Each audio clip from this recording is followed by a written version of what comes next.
Well, good morning. So today we're going to be working with formulas. And formulas are a big deal in middle school math, high school math, college math, and in life, for real. I'll be right back.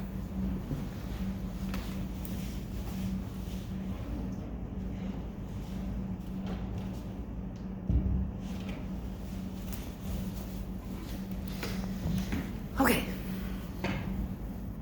And in life, Misty, yes, for real. So I even use formulas to try to, just try to figure things out if I'm going to build something at the house or fix something, or I want to know how much of something to buy, that kind of stuff. Okay, so remember your whole name, the date. For me, today's date is the 12th. And then this is 2F. Okay, and we're working with formulas. So let's just start with some easy formulas that you absolutely know. Area of a rectangle is equal to length times width. Remember, a letter next to a letter, or a number next to a letter, means to multiply. So this means length times width. That's because I know what L and W stand for. So that was easy. So then, knowing what we knew from box 1D, which is substitute the value of the variable, you can absolutely figure out the area of stuff, right? So if you have a box and it's an 8x3, oh, well, the length is 8, the width is 3, 8 times 3, 24, equals the area, and let's say these are inches squared. Why squared, Miss D? Because we did inch times inch, which is inches squared. Okay, simple enough, right? Let's do another one. What if we had a box that was 5x4, and let's say these are meters? Then we substitute the value of the variable. Area equals length times width. Length, 5. Width, 4. 5 times 4 is 20. They're meters. Meters squared. Okay, not a problem. That's what makes formulas so amazing. Here's what you'll do with formulas as you get older. So if you start out with area equals length times width, but you have the area, so let's say you have a box and you know that its area is 36, not yards, Miss D, square feet, and you know this side is 9, then we can substitute the values of the variables in here and solve. The area is 36. The length is 9. And then we don't know what the W is. It's the mystery. It's the variable. It's the thing that could change. Okay? And then we would do something that you haven't learned yet, but I'm showing you kind of where you're going. We would do some inverse operations. So we would divide by 9 on both sides, and we would get 4 equals the width. 4 feet. My bad. Okay? This is where we're going, is to be able to do this. Understanding formulas kind of helps with this, because then you can substitute the values of the variables. Area, that's one you guys know. How about volume? Volume of a right prism is usually length times width times height.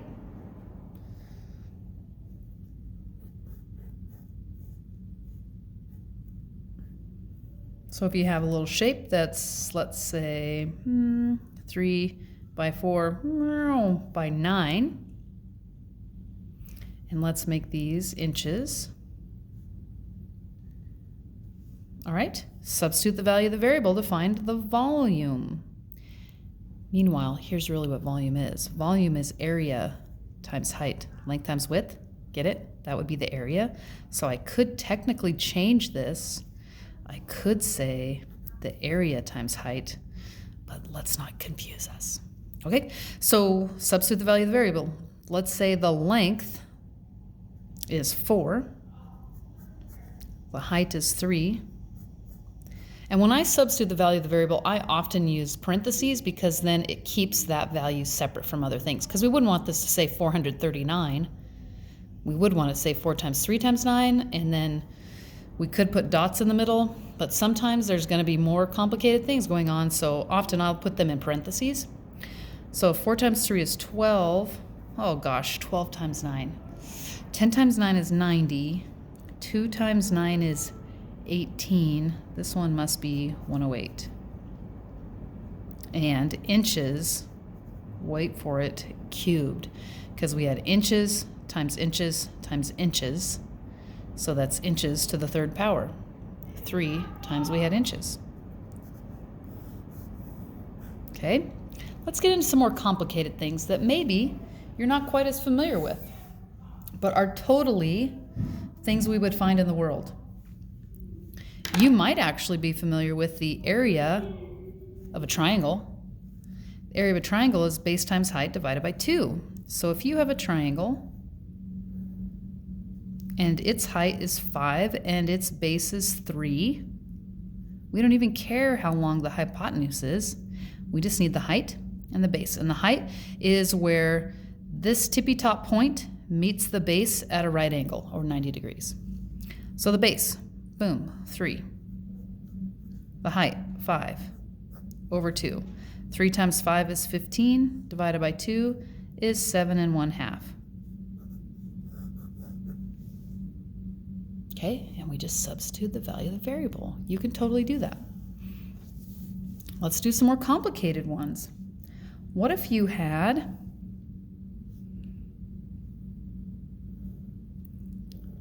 a triangle like this, and you knew this was 3 and this was 4, and you wanted to find that?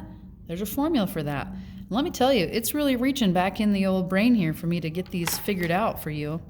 To find this, you use the Pythagorean Theorem. What? I know.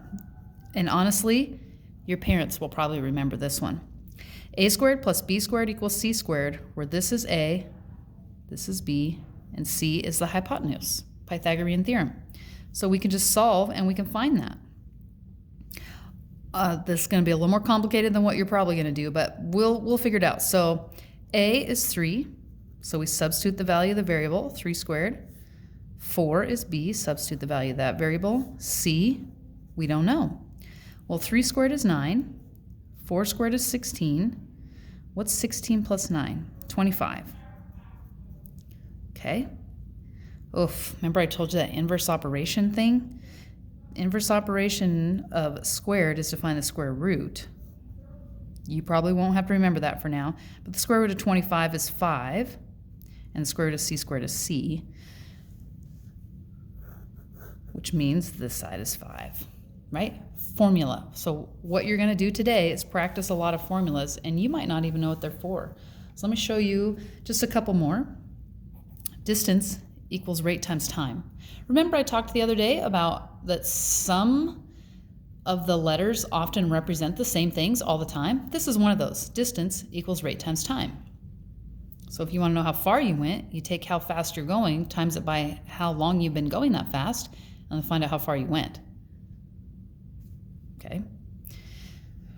So if you were going at 60 miles per hour, and you were going that far for 3 hours,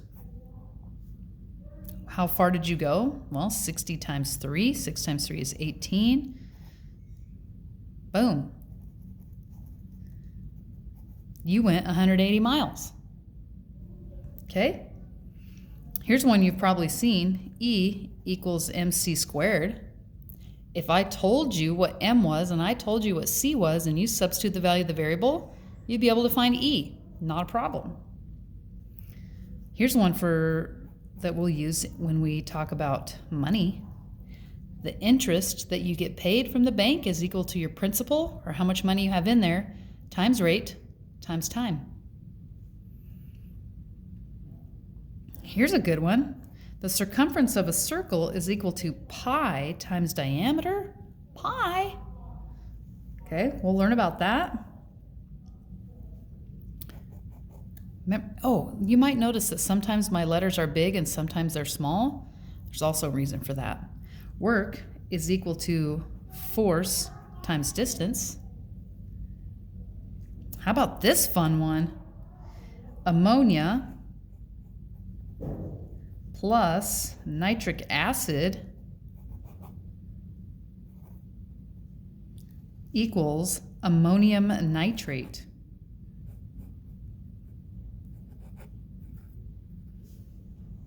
Okay, that's chemistry.